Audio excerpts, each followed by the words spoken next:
Hello, Sancta Maria College. At the beginning of the year, I've talked about Aroha, our school value focus for the year. It is but proper to end the year with the same. Jesus is the epitome of love. He chose you and me. He loved us from the very beginning.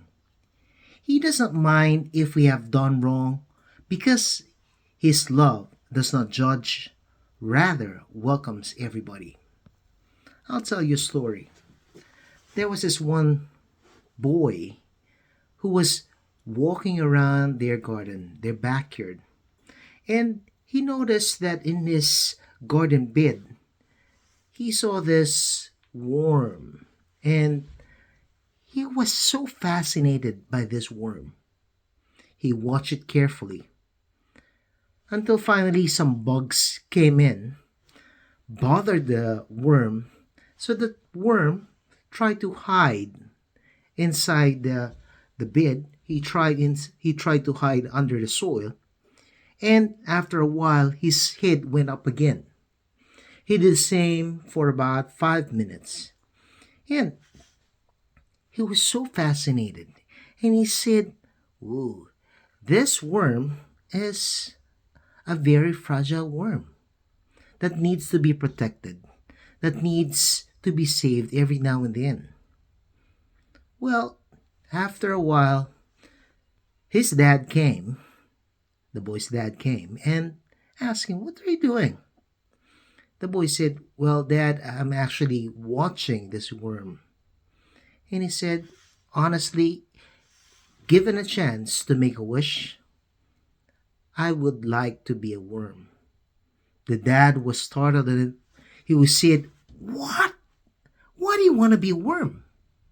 Well, he said, "I want to be a worm so that I could be with a worm, so that he will not feel alone, so that he could feel safe, so that he could be protected, so that he could be saved." Jesus, by choosing to be born as a human being, chose to be like a worm, a lesser being, someone who is incapable of doing so many things in comparison to him who is a God. Jesus chose to save all of us because he loves all of us. On Christmas Day, we remember how he chose to be like us, to help us, teach us, and save all of us. He loves us so much that he willingly took the form of human beings. Jesus is the reason for the season that we're celebrating, the season of Aroha.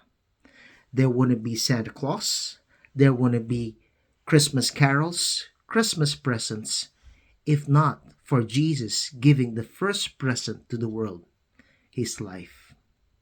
And so I encourage all of you to attend the Christmas celebrations in your parishes and share the Aroha of Christ to everyone. I pray that you may have a meaningful and wonderful celebration of Aroha this Christmas. God bless you all.